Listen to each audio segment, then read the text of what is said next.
फिन BPF राजखान्थि हानजानि गिदिर खहा।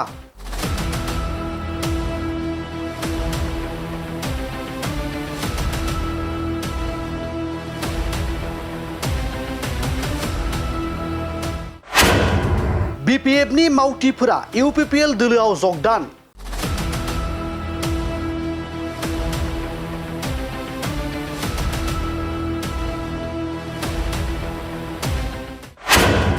दांतल प्राइमारियाव UPPL दोलोनि जयनिं हाबाफारि।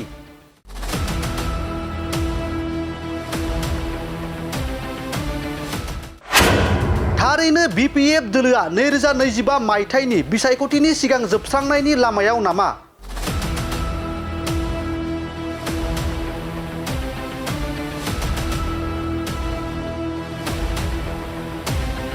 BPF दोलोनि गोख्रों दैदेनगिरिफोरा साफानि उनाव साफा BPF दोलो नागारनानै खारगासिनो दं।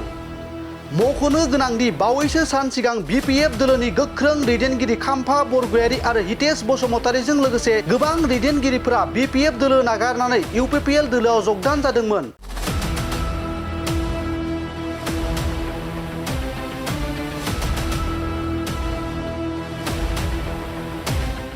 बेनि उनावनो फिन आरोबाव दिनै दांतल प्राइमारिनि सिङाव MP रोनगोरा नार्जारिनि नुजाथिनायाव BPF नि माखासे मावथिफोरा प्रमद बर' दैदेननाय UPPL दोलोनि खान्थि आरो सान्थौखौ मोजां मोननानै UPPL दोलोआव जगदान जाफैदों।